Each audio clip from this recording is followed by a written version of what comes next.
You open your eyes and step into the darkened theater. You gaze around at the tiers of seats, the balconies, and the broad stage at the center of it all. Dim lamps have been lit along the aisles.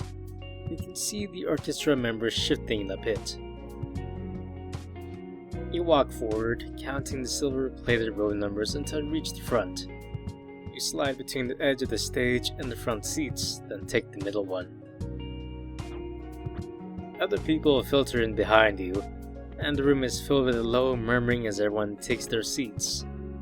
The balconies fill, and you see lavishly dressed men and women peering down at the stage. You look down at your formal suit and playbill, feeling stiff and out of place. The people on either side of you are talking, laughing, but you're alone. You open the playbill and look at the summary. After traveling to the court of the wealthy Lord Tonyo, the beautiful and impetuous Duchess Alanya finds herself embroiled in deadly schemes, hidden romance, and the grand power struggle between two unyielding nobles. You smile faintly and reach into your satchel to take out the book you brought. It's a new printing of your work on mathematics, specifically your treatise on fractal mathematics.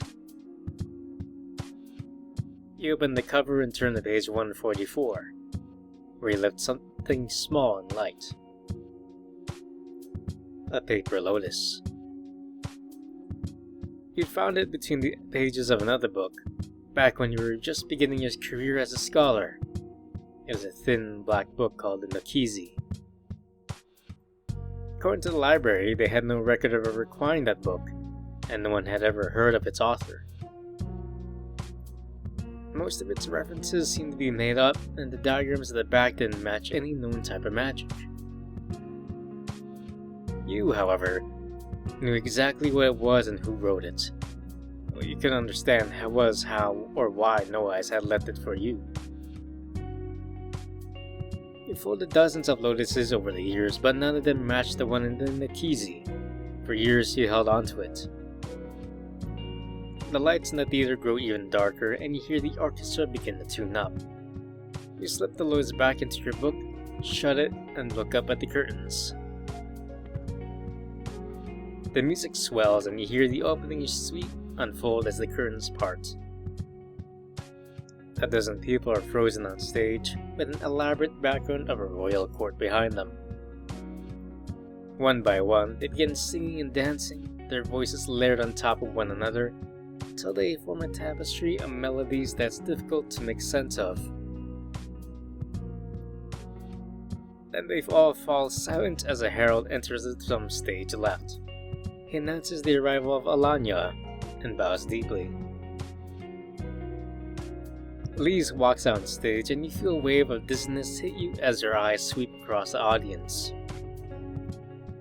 She strides to the center stage and begins to sing, her voice ringing out across the darkened theater like a bell.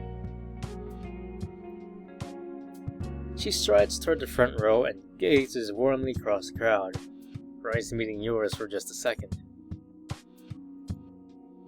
You've imagined this moment for years. Ever since you were old enough to remember your old life, you wondered if Lise was somewhere out there, living a different life too. The Itsan in this timeline had ceased operating centuries ago, not due to plague, but due to the death of its founder. It found accounts of the school's dissolution in the private library of a physiomancer. Schools of immortality existed in this timeline, but none had gained the prominence of the Itsan you knew. The school's founders were mostly fringe scholars, experimenting with the boundaries of the body. You'd carved out a respectable little niche as a scholar, but not in physiomancy. Your knowledge from Itsan, as meager as it was, would have upset everything. You'd even wondered if it would set everything in motion again, and the Itsan with new horrors. You'd vowed that would never happen. You'd focus instead on mathematics, esoteric forms of geometry in particular. You doubted that anyone outside your small circle of associates knew of your work. When you saw Lisa's name on the playbill for your local theater, You'd wondered if it was fate. And you thought of the swing of a double-rod pendulum, the hidden patterns embedded in the chaos. Whatever the answer is, she's here in front of you. You watch her move gracefully across the stage, linking arms with the other actors on the scene turns into a giddy, impromptu ball. Lee's weaving between the dancers, effortlessly charming her way through the cast by saying just the right things to impress, titillate, or intrigue them. Finally, one of the dukes arrives. The scene falls silent. It demands to know who this new courtier is, and Lee sings her character's theme. The plot unfolds from there, and you see Lisa's familiar sensibilities at work. There's witty repartee, flirtatious scenes and scandals, and eventually, a wrenching tragedy as Alania's actions lead to the death of one of her lovers. It ends with Lee's kneeling over his grave, mourning his death before being called back to the royal court. Before she leaves, she sings a short, bitter stanza about being forced back into a world where shallow drama and petty squabbles count for more than love. The curtain closes as she climbs into her carriage, giving a last look at the grave of her lover and at the audience. The roar of applause is deafening, and you see people on either side of you rise from their seats and begin calling for an encore. After a few minutes, the curtain rises and you see the cast emerge in the dark. Lisa's beaming and you stand up to see her better. Lise and the rest of the cast walk to the edge of the stage, link hands, bow, and then bow again. A few people throw flowers and you see Lise manage to catch one out of the air. She holds it up and waves to someone in the crowd, smiling brilliantly. You just stand there looking up at her, can't help but break into a smile, then laugh out loud. You did it, Lise. You did it. You join the audience in another round of applause as the cast disappears off stage again, waving to the crowd as they go. The lights come up and people begin heading toward the exit. You, however, pick up your bag and make your way to the right side of the stage, where the door to the backstage area is located. You show the usher your certificate of patronage, and step through the door when he opens it for you. You walk down the hallway to the dressing rooms, where you can hear chatter and laughter spilling out from under the door jambs. Finally, you find a door with Lisa's name on it. You knock 3 times and wait. You can feel the apprehension building inside you. Is she really the same Lise?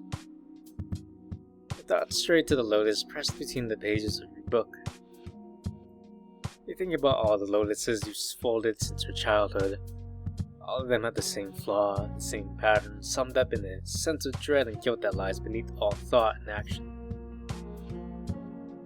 For all this time, you've never been able to escape who you used to be, because if you let go, you'd be letting go of everything you've done, and you don't know if that's right. I don't know if I deserve to be happy. It's the same kind of self-hatred as before. It's changed a little, but still the same deep down, and that makes you wonder what kind of harm you could do to someone else. Maybe it was a mistake to come here. Suddenly the door opens and Lisa's standing there. Her eyes are bright, and she's still wearing her costume. Yes? You feel another wave of vertigo as you look at her.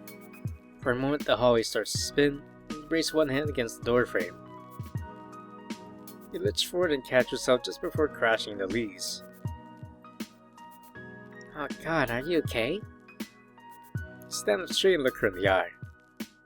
Yeah, I'm fine, I just... Starstruck? It wouldn't be the first time. She plucks the certificate of patronage from your hand and reads over it. Oh, you're Uzozini, my new patron. I was wondering if you'd be coming. Here, come in. Lee steps aside and you shuffle into the dressing room. You take a seat on the couch and feel a sense of deja vu. I've been there before. and Lisa's memories. Her parents sat on this couch, didn't they?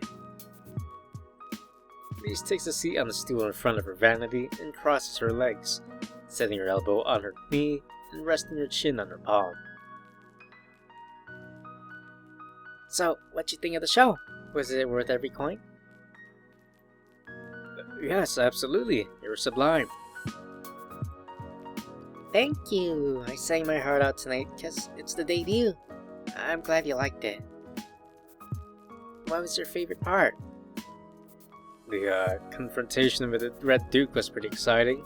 But the ending lines, the ones when you're leaving the grave, those are the ones I think I'll remember the most. Huh. Most people prefer the love ballads. It's nice to hear the others get some appreciation. You smile and shrug. Maybe I just have a melancholic disposition. You wanna know a secret? Those last lines are the hardest. You have to sing them well enough to be pretty, but raw enough to sound genuine. That makes sense. Lise turns away to face the vanity's mirror and begins wiping off some of her makeup. So, what about you? You said in your letter that you're a scholar of graphmancy, or mathematics, right? Some combination of the two? That's right. So, what do you do all day? Make custom spell maps for folks? Write books? You raise your eyes to the ceiling. Think of how to sum up what you do without using a bunch of jargon.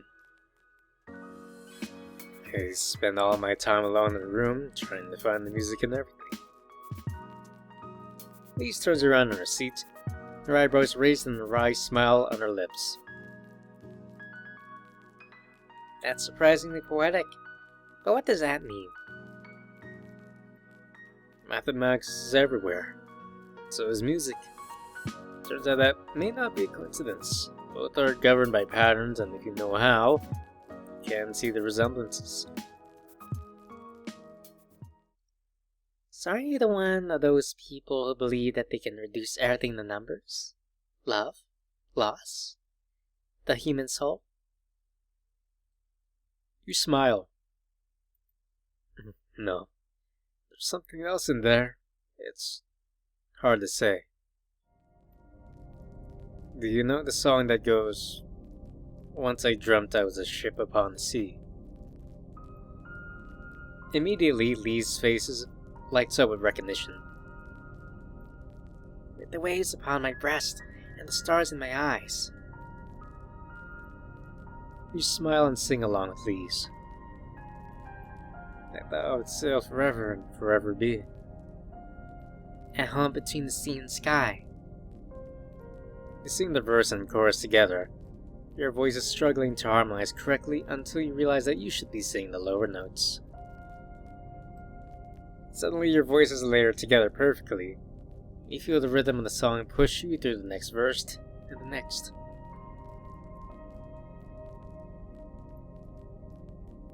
You watch Lisa's expressive face as she helps you remember some of the words, and you feel joy well up inside you as she smiles.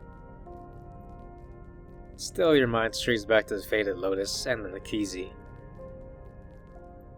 For years that book had sat on your shelf untouched. As years passed, however, you kept being reminded of it. You'd find that theses are an unsolved problem that deemed to echo something in that little black book. Sometimes you'd find an answer to an unexpected place in the Nikizi.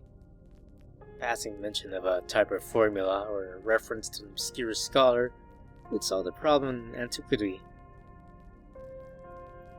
Eventually, you'd found yourself poring over it, hoping to find insight into mathematical problems that seemed intractable. Hidden in its spell maps you prose were hints of those who could spot them. As you mapped out the key concepts in the book, you'd start extrapolating on some parts to fill in the gaps. The more you work, the more you'd discover how similarly your thinking matched the wise. Before you knew it, you'd realize you were piecing together the basics of chronomancy. It started out purely theoretical, but after a while, you're able to figure out your first spell map, based in part of your memories of the map that No Eyes had etched onto your arm all those years ago. It's been years later, huh? In this timeline. After years of tinkering, you'd finally sat down with that faded paper lotus and whispered a spell to it. A human form, silvery and transparent like glass, had coalesced in the air. You'd recognize what it was doing, folding an invisible lotus. And you recognize who it was. Please. Dressed in her Itzan uniform. Traces of the old leaves were embedded in the folds of that lotus, as crude as it was. You'd watched her silvery outline for a long time, wondering, are we fated to become the same people, no matter circumstances? Doomed to repeat it all, just in different iterations. You remember what No Eyes had told you a long, long time ago. Do you know what the void looks like? Mirrors. An infinity of mirrors. Because you're the only thing out there. It takes your shape. I realized that I hated looking at myself. I couldn't stand the sight of me. So I came back. I wanted to see if I could change. You and Lise come to the last verse of the song, and your voice drops low to sing the final lines. And how hollow to follow those words when you know. It's the last time you'll see the stars shine. Both of you lapse into silence, soaking in the beauty of the finished song. You stare with unfocused eyes at the floor. It's those last two lines. The ones that switch from major to minor keys. That's what longing sounds like. What it feels like. You can assign numbers to the tones and intervals, but they don't tell you how that feels. Yeah, exactly. You chuckle to yourself and sigh, running a hand through your hair. It's so funny. I haven't sung with anyone in years. Can't remember the last time I sang to myself. Sometimes I forget. But there's more to life. When all you do is sit inside the compass, stylus, and a stack of paper, I guess it's easy. But what about the thrill of discovery? The excitement of writing something or creating something that'll change the world? Isn't that why scholars spend their whole lives in libraries? You smirk and laugh a little. To be honest, I think most of them do it because it's comfortable. The prospect of fame is nice, but it's not what I'm interested in. Lise folds her arms and rests her chin on her knuckles. What are you interested in? You look back at her somberly and shrug. I used to think I wanted respect, like a name for myself, show everyone else that they were wrong about me. Then I thought I wanted to be alone. I didn't want to be a part of this world. I wanted to be above it, beyond it, where I didn't have to worry about what anyone thought. You laugh quietly and tilt your head to the side, then shake it helplessly with a half smile. Now, I don't know. All I know is that the world is filled with beauty, and if you're looking at it. Lise nods slowly. Her lips parted. Her gaze becomes thoughtful, almost like she's letting your words sink in. That's a beautiful sentiment. You know, part of the reason I started doing this. Lise gestures at the dressing room, then at herself. Before she can finish her sentence, though, you hear a knock at the door. Hold on. Lise gets up and rushes over to her door, cracks it open, and peeks out. What? Yes, I know the after party is happening soon. I'll be out in a few minutes. Because I'm in the middle of something. Lise shuts the door quietly, fixes her hair for a second, and sits back down. Oof. Sorry about that. What was I saying? Why you got into acting. Right. It was because theater finds the parts of life that really make it worth living, and it shines a spotlight on them. My parents thought I was trying to live in fairy tales by being an actress, but I told them, it reminds me that there's more to life than having the best dress at a ball, or the funniest joke at a party. There are things out there that matter more. But maybe I'm just naive. Can I ask you something strange? Lise leans forward slightly, resting her palms on her knees. Sure. I've been looking into the ways that patterns manifest themselves in nature, society, and humans themselves. And I managed to boil it all down to something simple.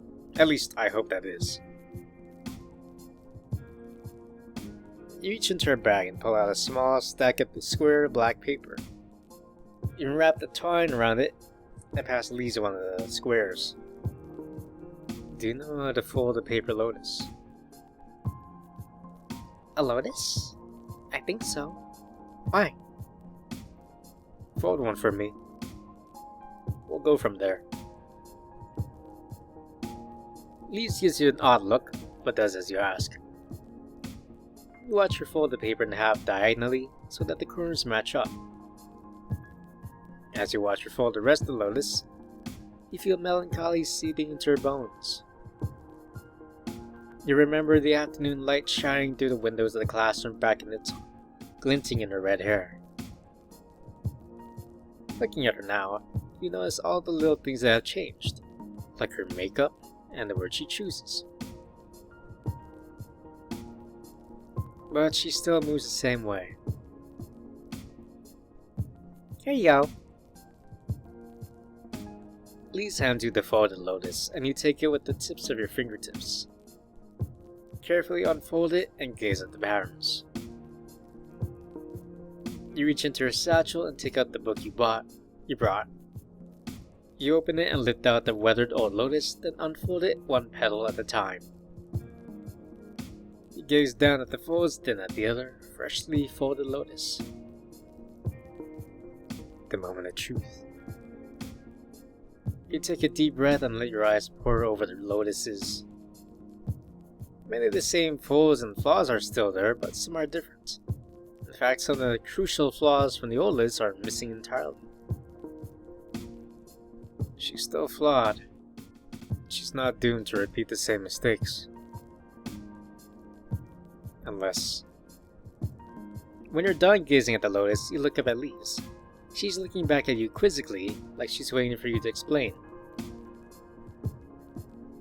I know this is a strange thing to ask, but... do you ever feel like you're putting on a face for the people around you? Like, if you don't put on an act, people will see the real you, and the real you just isn't good enough. Lise looks at you silently for a while, then sighs. I know a lot of people who do that. I did it for a while, but I try not to anymore. Are you sure? Yeah, I think that everybody's worried about that, but I don't have to be an actor all the time. You sigh in relief. That's good. You look around at the dressing room, taking the closet full of costumes, the scripts pinned to the wall, and the bottles of wine on the shelves. She seems happy here. It's never perfect, but what is? Her being happy? That's all I can hope for. It's best if I leave, I think.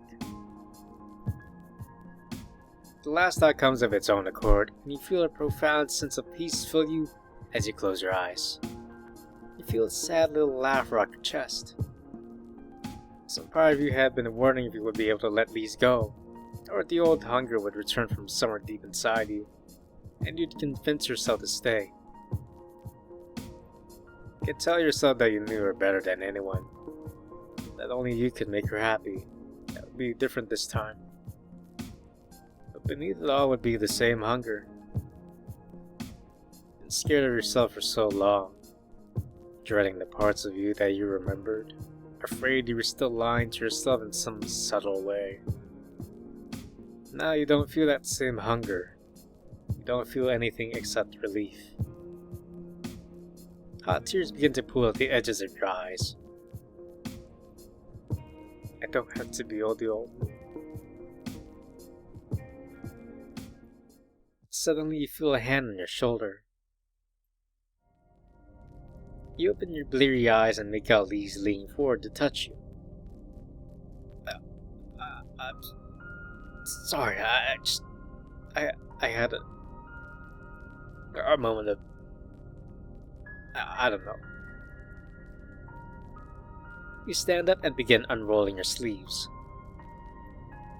I think it's about time I go. Go? Where are you going? Hold on. You hesitate, then sit back down in the chair and put your face in your hands. I'm sorry. You wipe your eyes but keep them closed. You can't tell that Lisa's still watching you. Lisa? Yeah. I've got a really strange feeling about all this. That song you sang. That was one of my favorite songs. And when you asked me that question, it reminded me of what my old mentor used to tell me about being an actress. It feels very similar. I don't know if that's the right word for it. I get the feeling that we've met somewhere before. You open your eyes and look into Lisa's. I don't want her to tell her the truth, but I don't want to lie. We have, in another time, another place. Where? When? Have you heard of Necromantic? Lise blows air through her nose, amused. From charlatans, yeah, that's just smoke and mirrors, isn't it? You roll up the sleeve on your left arm, revealing the tattoo on your skin. You touch a few points on it, forming a triangle. Immediately, the candles and lamps freeze, the dust motes in the air stop, and the sound outside the door ceases. Lise looks around with wide eyes. What did you do? Stop time. You can do that? For a little while. There was another person who could travel between timelines. He sent me here. By timeline, you mean from another history? Yes. So you're saying you met me there, then found me again here? Lisa's eyes are wide, but you're not sure if it's in amazement or bewilderment. It's a long story. A very long story. You sigh and bury your face in your hands again. And I don't want to burden you with a past that never happened. You lift your face from your hands and wipe your eyes one last time. Now I think it's best that I leave. You touch the spell map on your arm again, and the room returns to the normal flow of time. The candles begin flickering, and the noise outside the door resumes. You get out of the chair and start to collect your things. Lee sits frozen on her stool, staring at nothing.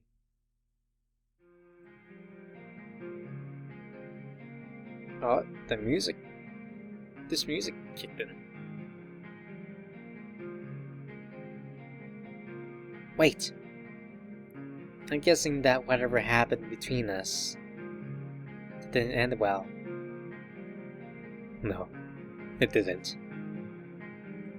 If you stay here, is it going to happen again? You pause. don't know what's going to happen. You're a different person, and I guess I am too. But what happened before? I just want you to be happy. I don't know if that's possible while I'm around. Why? I think some part of me will always be holding on to the past. If I forget what happened, it'll be like it never happened, and that doesn't seem fair that I get to forget and move on. Someone has to remember. Lise gives you a melancholy look and glances down at the floor. You're the only one who remembers, huh? You sigh. There is one other person. Ever since you'd arrived in this timeline, you've wondered why Noise let you go. You also wondered why he had stayed behind instead of leaving everything else behind like he planned. Why did he give you one of Lisa's lotuses? How did he know about Lotus Gamut? Why did he care? Maybe No Eyes is us. From another timeline. And he wants to prevent everything happening. Most of all, you remember what he'd said. I wanted to see if I could change. Turns out I could. Suddenly you understand. You understand what he is trying to tell you. You understand how he knew you so well. You understand why reading the Nakizi felt so familiar. You understand why he let you go. You smile to yourself and look over at Lise. Your smile fades slightly. If I stay, I don't know if you and I, if it's going to turn out the way either of us wants to. Lise seems to think for a moment, then gives you a tentative smile. And I guess we'll just have to see, won't we? You smile back at her.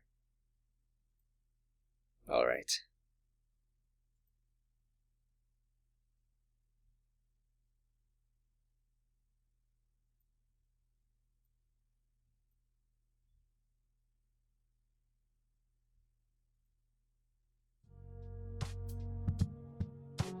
The swaying gait of your horse rocks you back and forth as you follow behind Lise. The horse she's riding is a Palomino, while you're seated on a chestnut-colored mare. She twists around to look back at you and smiles. How's it going? Getting the hang of it? Yeah, I think so. I'm just not used to being on top of a 900-pound animal. How do I know if I'm ticking it off? Lise laughs. Taro? She hasn't hurt a fly since she was born. She likes people. If you say so. Tonight marks 3 months and 3 weeks since you'd met Lise after her show. She's been on a whirlwind tour since then, playing in theaters across the country. And all that time, you and her kept in touch through letters. Almost every week, you'd receive another envelope from her, filled with pages of writing and any trinkets small enough to fit. Apparently, her shows are a smash success with the high society crowds, though a few critics were less than impressed. Lise had apparently run into one of those critics while at the ball and refused to stop dancing with him until he recanted his less than favorable review. You didn't have nearly as many exciting things happening in your life, so instead you sent her little poems and puzzles made out of paper, along with your musings about music. Even though your lives couldn't be more different, you'd find yourself writing "I feel the same way" again and again. Every letter left you feeling brighter, like an extra light was shining on your life. You hadn't felt this way since she was my classmate. Ahead of you, Lisa's horse snorts and rears its head back, making your horse stop suddenly. Wow! Lise pulls her horse to the right, away from whatever had spooked it. You peer through the dark and see something small and furry dash off.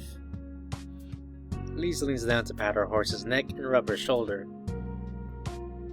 Just a rabbit, or maybe a possum. Either way, they can't hurt you, Vera. Yara, don't spook us like that. You'll scare Uzo. You grin and pat Taro lightly on her withers. Taro was steady as a rock. Yeah, well, Yara's a lot younger and stupider. Like me, when I was her age. Come on, let's keep going. You click your tongue and nudge Taro, sending her plodding after Lise. You spent most of your life around horses. Senkaku was filled with them. Even after you became a scholar, you hadn't ridden one. The closest you got was watching the bareback races in the slums when you were a kid, and nearly being trampled twice had ended any interest in riding for fun. But out here, at Lisa's family estate, it seems like riding was a way of life. Her cousins would spend hours trekking to the far corners of the property on horseback. Even Lee seems more relaxed on Yara than on the couch in the manor's parlor. But that may have more to do with her mother hovering around. When Lise had welcomed you to her estate, she had made it clear that she was introducing you as a learned friend, not as a suitor. Otherwise, she said, my mother will not leave you alone until she knows everything about you, and then she'll start picking out what she doesn't like. From what you can tell, Lise doesn't invite many people to see her between her theater tours, and the 2 weeks since you arrived, it's just been you and Lisa's family. You'd managed to attend Lisa's last show in Alumnus, where the theater had to employ a small army of ushers to catch all the gold coins that the audience rained down on the stage. You'd found Lise in a dressing room after the show, exhausted and smiling. Hey, Uzo. I was wondering if you'd make it. Of course I did. Wild horses couldn't keep me from watching you hit those high notes. Lisa had given a tired giggle and stepped to give you a hug. She'd squeezed you tightly for a moment and let go and sat down. I probably sound grateful, but I'm happy that it's over for now. I finally have 3 months off and it's back on the merry-go-round. You'd sat across from Lise and glanced around the room, which was adorned with pinned strips and woodblock printed posters. Is the life of fame and drama that everything's cracked up to be? No, the problem is that it's everything it's cracked up to be. There's the guests, the elegant parties, the adoring fans. It's just that it doesn't stop for 3 months. I can handle squeezing into this dress and singing my throat raw every night for a week. I just wish I could have some time to myself afterwards. Ah. And it's funny that you mentioned the wild horses. I'm going back to my parents' estate for my vacation. You'd frown as you tried to understand. And your parents are horses? Lise had doubled over laughing and slapped her thigh. No, you silly man. My parents are famous horse breeders. You felt an embarrassed smile spread across her face. Alright, that makes more sense. What are you doing over the summer? Anything fun? Fun? Me? There's no fun in academia. Closest thing I have is reading your letters. Come stay with me. My parents' place is away out in the country, but the mansion is palatable, even for a city boy like you. Palatial. My bad. He grinned at the way she said city boy. Yeah? Well, I can always put my work on hold for a couple months. I haven't had a vacation in years. Then it's settled. Once you're back in Senkaku, I'll send a carriage for you. Don't have to go that far. Nonsense. What are friends for? My friends ride in style. You look up at the stars spread across the sky and feel your discomfort from riding on horseback fade. Lise is right next to you now, gazing ahead. Being out here reminds you of walking across Itzon's quad, looking up at the silent, sparkling stars. You remember walking across that vast, empty space with Lise. It was nice to have someone walking beside you, even if you weren't saying anything. Beautiful night, huh? Yeah. Seems like you have something on your mind. Just old memories. Oh yeah? Do tell. Well, back in my old life, I went out of my way to avoid people. I didn't want friends, at least I thought I didn't. And like now, I spend so much of my time alone in my room or in the library. You stare at fields of grass stretching ahead of you, bowed by the breeze and gentle waves. Back then, I thought I didn't want to be around people because people only see what they want to see. So you wanted to be a hermit. How can anyone know the real you if you don't let anyone in? Well, I guess I thought I would only let the ones I trusted in, keep everyone else at arm's length. You feel a strange feeling ripple through you. I've heard someone say that before, haven't I? I can see the appeal actually. Someone who's a public figure. But it seems like you were scared. You laugh quietly, looking down at the saddle. You're right, I was scared of a lot of things. Back then, you were one of the people trying to push me out of my hermitage. You dragged me around, although not always for the best reasons. Lise laughs, reaches out, and gently slaps your knee. You mean like how I dragged you out at the dark to ride horses with me? You grin at her. Yeah, kinda. Although you gave me the option to say no. You trail off into silence for a while. Lise wraps her reins around the horn of her saddle and stretches her arms, elbows the back of her head in her palms. I know you don't like talking about the details about your past life. But can I ask you a question? You don't have to answer.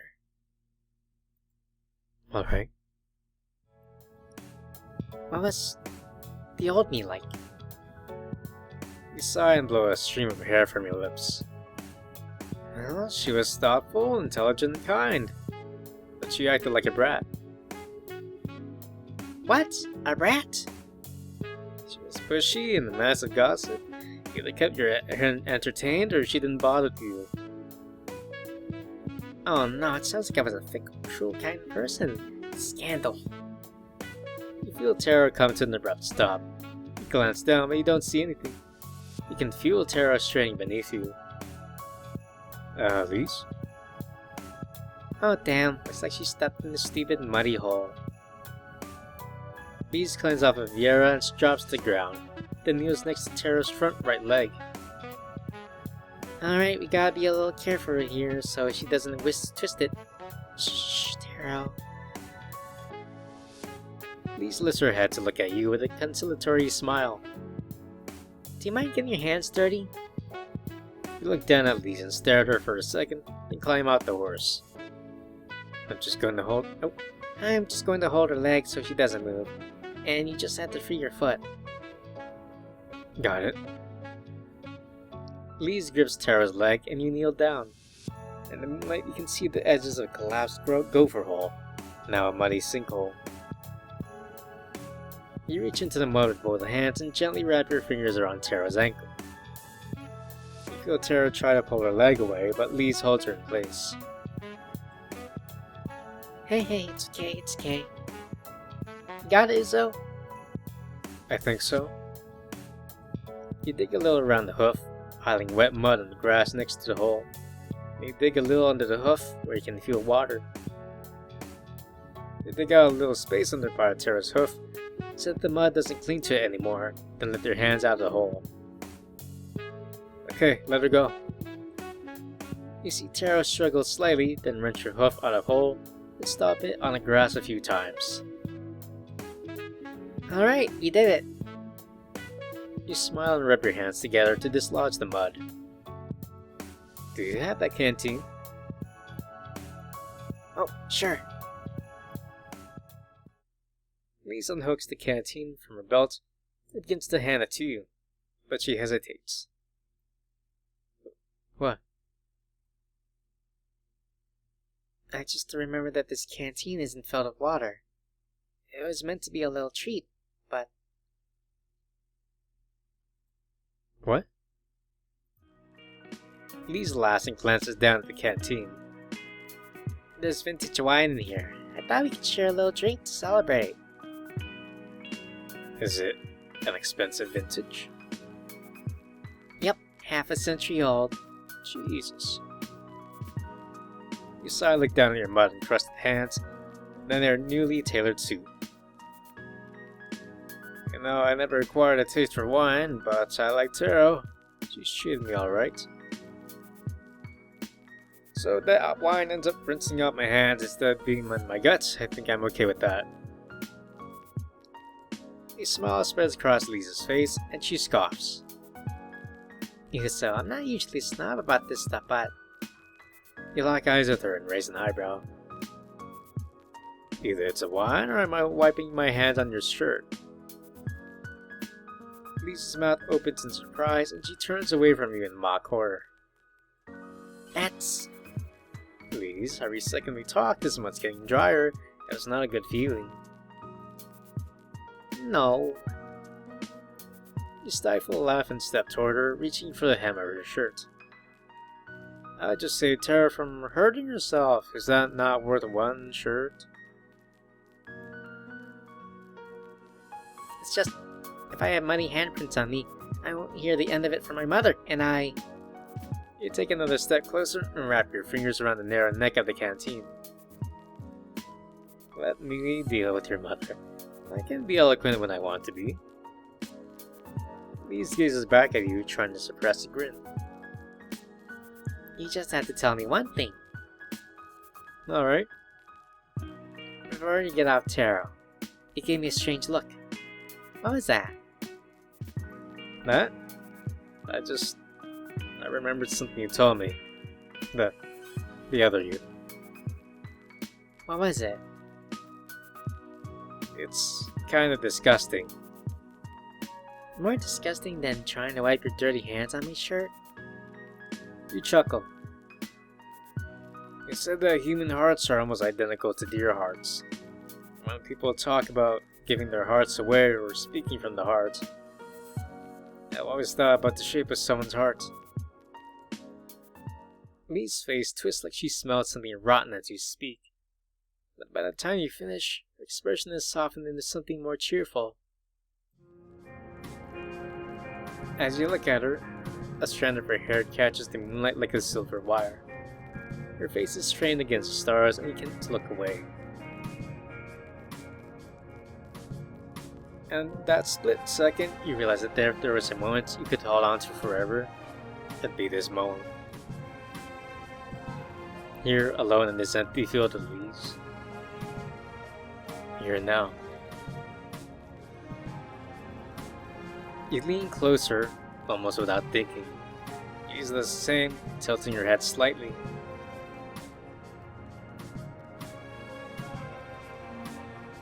Her eyes glance away from yours, down to her muddy hand on the canteen. She smiles, takes your other wrist, and presses her hand against the side of her shirt. The other hand slips out of the canteen and comes to rest on her other side. You lean forward and press your lips against hers. Your eyes close, and you feel Lisa's hair tickle your cheek. Lisa kisses you back. You feel her hand reach up and touch your chin, holding your lips against hers. Here and now.